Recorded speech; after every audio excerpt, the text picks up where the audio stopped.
मेरा नाम डॉक्टर आयशा है और फिर आपके सामने हाजिर है एक न्यू टॉपिक लेके। आज का जो हमारा टॉपिक है वो है फाइब्राइड यूट्रस, यानी कि बच्चेदानी में जो रसोलियां होती हैं उनके क्या क्या नुकसान हैं। उससे पहले हमारे चैनल को लाइक, सब्सक्राइब और शेयर करना ना भूलें। अपॉइंटमेंट के लिए नंबर स्क्रीन पे चल रहा है। चलिए अपने टॉपिक की तरफ चलते हैं। क्वेश्चन है 2-3 कि क्या जो बच्चेदानी में रसोलियां होते हैं जिनको फाइब्राइड कहते हैं या किसी को फाइब्राइड के थ्रू डायग्नोज किया गया है कि आपकी यूट्रस में फाइब्राइड्स हैं, अक्सर इस लफ्ज के साथ पेशेंट हमारे पास आते हैं ओपीडी में, तो क्या ये कैंसरस है, इनसे कैंसर का खदशा बढ़ तो नहीं जाता?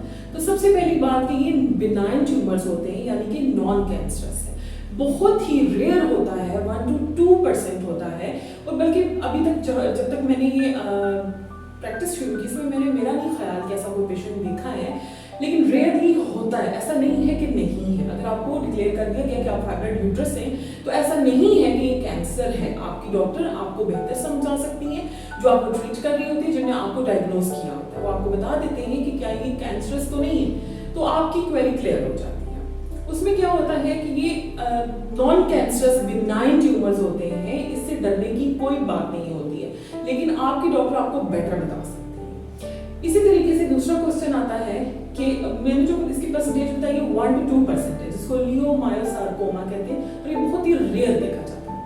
नेक्स्ट आ जाता है क्वेश्चन कि क्या इससे बांझपन होता है? क्या आपकी बच्चेदानी में अगर रसोलियां हैं, फाइब्राइड्स हैं, तो आप कंसीव नहीं कर सकते, इनफर्टिलिटी का शिकार तो नहीं होंगे? तो ये उसमें भी रेयर चांसेस होते हैं। इस पे इंशाल्लाह डिटेल वीडियो बनाएंगे कि ऐसे कौन से फाइब्राइड्स होते हैं जिनसे हमल नहीं कर सकते। लेकिन इसमें ज्यादातर जो इसके चांसेस होते हैं ना, वो ये होता है कि साइज में बढ़ना शुरू हो जाए, एंडोमेट्रियम लाइनिंग जो होती है यूट्रस की, जिसमें बेबी ग्रो करता है, अटैच होता है, अगर ये उसको अप्रोच करे, उसका साइज इतना बड़ा हो, उसके साथ अगर ये इन्वॉल्व होना शुरू हो जाए और बच्चा जब अगर अटैच हो जाए तो मिसकैरेजेस के चांसेस होते हैं टाइम से पहले डिलीवरी के। इसी तरीके से जो ये रसोलियां हैं ये क्या करती हैं, इनके साइन सिम्टम्स में आ जाता है कि क्रैम्पिंग तो होती है, पेन भी होता है, लेकिन लेस देखा गया।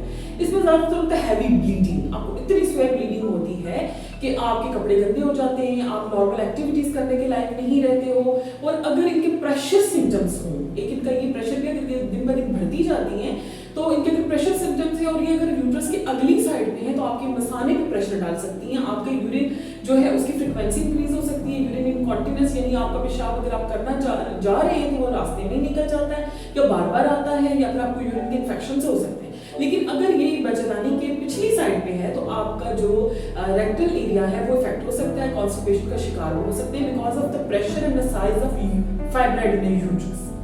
अदरवाइज क्या होता है कि अगर आप ये ज्यादातर यंग फीमेल्स में देखा गया है, वो जब बच्चे पैदा कर रही होती है, रिप्रोडक्टिव एज में होती हैं, अक्सर हम डिलीवरीज या सी सेक्शंस करते हैं, तो उसमें उनके बच्चेदानियों पे ये छोटे छोटे फाइब्राइड्स होते हैं। बच्चा पैदा करते हैं रिप्रोडक्टिव एज में आपको पता नहीं चलता है, लेकिन जो एज बढ़ती जाती है तब आपकी जब बच्चे फर्टिलिटी कंप्लीट हो जाती है, यानी आपकी फैमिली कंप्लीट हो जाती है और आपकी एज नियर टू मेनोपॉज होती है, तब आपको इस पता चलता है कि आपको हैवी ब्लीडिंग है, आपका जो फाइब्राइड का साइज है वो इंक्रीज होना शुरू, जो आपकी डेली एक्टिविटी में आपको इंटरप्ट करना शुरू हो जाता है। लेकिन अगर आप यंग हैं और ये आपको तंग नहीं कर रहे, ना ब्लीडिंग हो रही है, ना क्रैम्पिंग, ना प्रेशर सिम्टम्स हैं, लाइट कभी आपको अगर कॉन्स्टिपेशन हो जाती है, यूरिन का इशू हो जाता है, तो छोटी मोटी दवाई देके इसको ठीक किया जा सकता है और इसको ज्यादा सर्जरी की तरफ इनहांस करने की जरूरत नहीं है।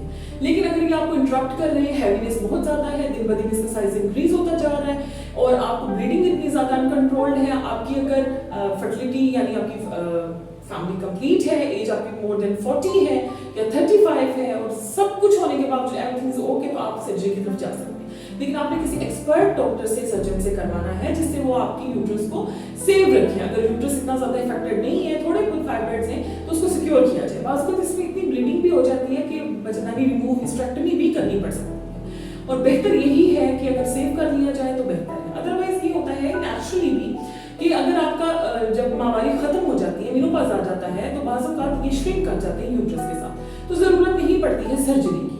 लेकिन अब आपकी एज, यंगर एज में हमारी कोशिश होती है कि हम यूट्रस को सेव करें, ताकि वो आपके लिए ठीक नहीं है, नेचुरली भी कमर दर्द, अक्सर लोगों की साइकोलॉजिकली इफेक्ट होते हैं, क्योंकि इससे वैसे ऐसे कमर दर्द कुछ होता तो नहीं है, लेकिन वो यही है कि आपकी, मैंने जैसे कि बताया कि बार बार ऑपरेट्स हों, फिर उसके बाद सर्जरीज हों, तो वो आपकी बोन में, बैकबोन जो होती है वो इफेक्ट हो जाती है, विटामिन डी, कैल्शियम की कमी होती है, फीमेल्स इतनी केयर भी नहीं करती, ऑपरेशन हो जाए, बच्चे हो जाए, उसके बाद वो विटामिन लेती है, ना विटामिन डी लेती है, कैल्शियम मिनरल कुछ भी लेना छोड़ देती है, ना उनकी डाइट अच्छी होती है, ना वो दूध लेती है। फिर जब वो ऑपरेशन कराते हैं या ऐसी कोई सर्जरी तो कहते हैं इसकी वजह से। तो बेहतर है कि आप अपनी डाइट को बहुत अच्छा बनाएं। मैं फिर बोलना चाहूंगी। इसी तरीके से जो इस तरह के पेशेंट होते हैं उनका एचबी बहुत डाउन होता है, तो बेहतर है कि आप अपना एचबी भी साथ साथ मेंटेन करें।